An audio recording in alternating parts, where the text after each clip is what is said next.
I mean, that has been one of the recurring themes of the last few OPEC meetings, and some of the smaller producers in this coalition are feeling a little squeezed by the two dominant forces. Of course, Saudi Arabia has always been kind of the de facto leader of OPEC, just being the largest producer by far. So they have, to a certain extent, always been at the forefront of running the show.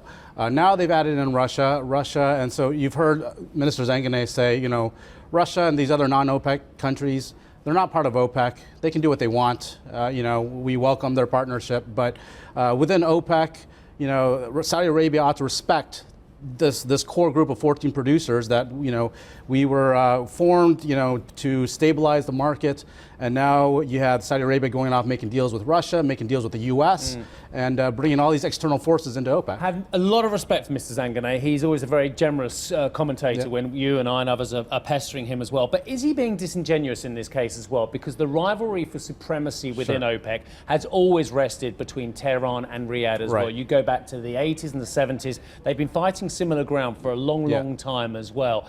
Is it disingenuous of Mr. Zanganeh to say, oh, it's just become about Saudi and Russia now, when, as we know, Iran in its history has been willing to cut side deals with other players? Absolutely, and the reality of the situation right now is that Iran's their production's constrained by U.S. sanctions, and you know, even without the sanctions, they were kind of producing at the max level that they could possibly produce. They're not a swing producer anymore, and so Saudi Arabia, the power rests with the swing producers, and that's really Saudi Arabia and the core other GCC members, UAE, Kuwait, the ones with spare capacity to kind of bring that lever up and down of oil production to influence prices, and Iran just hasn't had that influence. And of course, the other point is there's another swing producer in town producing about 11 million barrels a day.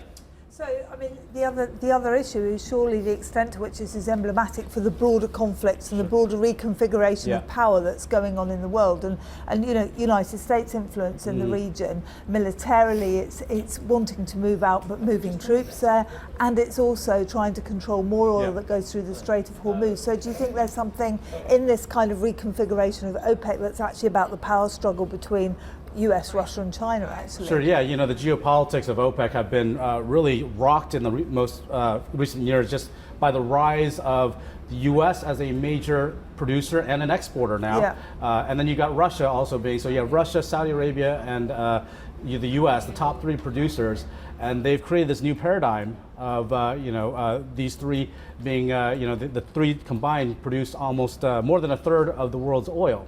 But then you also have the U.S. being a major consumer of oil as well. So they've kind of got the yin and the yang of both sides. So Russia has taken this opportunity to engage with Saudi Arabia to make inroads. Saudi Arabia and Russia not historically particularly close. Russia has been more aligned with Iran in the past. Now they see an opportunity to go in with Saudi Arabia, cut these side deals, get investment, and that's obviously rankling Iran. Hi, I'm Joanna Bersecci, and thank you for watching. You can check out more of our videos by clicking on the boxes on the screen. And don't forget to subscribe to our channel for more from CNBC International. Thank you for watching.